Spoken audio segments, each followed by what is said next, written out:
ওম শান্তি। 25/2/2024 প্রাত মুরলি অব্যক্ত বাপদাদা Madhuban. Revise date 30/3/1998।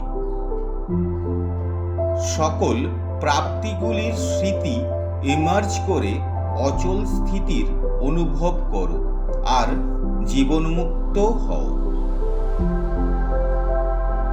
আজ ভাগ্য বিধাতা বাবা সমগ্র বিশ্বে নিজের সর্বশ্রেষ্ঠ ভাগ্যবান বাচ্চাদেরকে দেখছেন।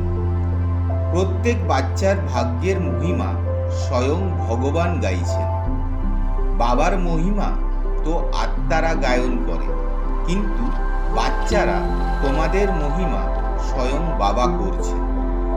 এই রকম কখনো স্বপ্নেও ভেবেছিলে কি যে আমাদের ভাগ্য এত শ্রেষ্ঠ হবে? কিন্তু তোমাদের ভাগ্য শ্রেষ্ঠই ছিল, বর্তমানেও আছে। জগতের মানুষ বলে যে ভগবান আমাদেরকে রচনা করেছেন, কিন্তু আমরা না ভগবানের বিষয়ে কিছু জানি আর না তার রচনার বিষয়ে জানি। তোমরা প্রত্যেক ভাগ্যবান বাচ্চারা অনুভব আর নেশার সাথে বলো যে আমরা হলাম শিববংশী ব্রহ্মা কুমার ব্রহ্মা কুমারী।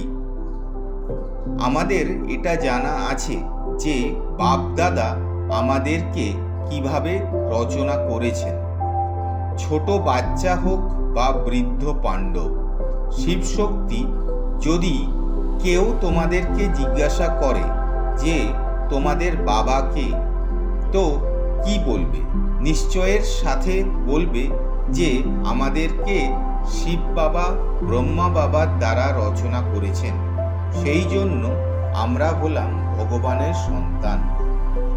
আমরা ভগবানের সাথে ডাইরেক্ট মিলিত হই। পরম আত্মা বা ভগবান কেবলমাত্র আমাদেরই বাবা নন, একধারে তিনি বাবাও, শিক্ষকও এবং সদ্গুরুও। সকলের মধ্যে এই নেশা আছে। সবাই হাততালি বাজালো, এক হাতের তালি বাজবে। এখন এই এক্সারসাইজ বয়স্কদের শেখাতে হবে। বাচ্চাদেরকে খুশিতে দেখে বাপ দাদাও খুশিতে দুলছেন আর সদা বলছেন, বা আমার প্রত্যেক শ্রেষ্ঠ ভাগ্যবান বিশেষ আত্মারা। বাবার রূপে পরমাত্ম পালনার অনুভব করছো।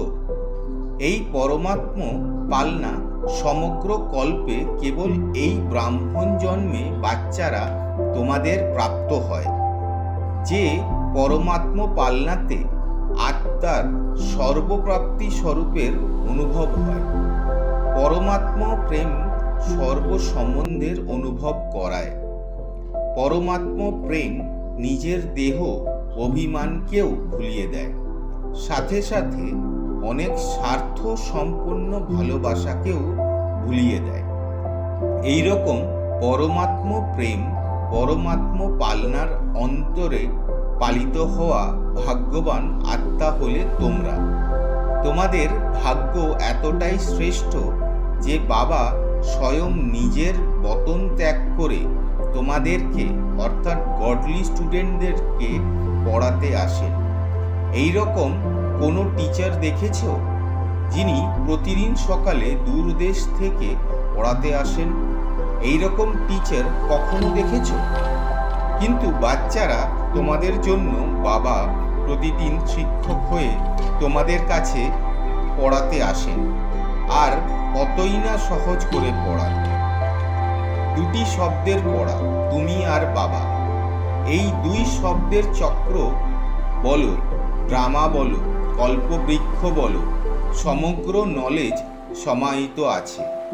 অন্যান্য জাগতিক পড়াতে বুদ্ধি কতই না ভারী হয়ে যায়, আর বাবার পড়াতে বুদ্ধি একদম হালকা হয়ে যায়। হালকার লক্ষণ হলো উপরের দিকে উড়ে যায়। হালকা জিনিস সতই উপরের দিকে উড়তে থাকে।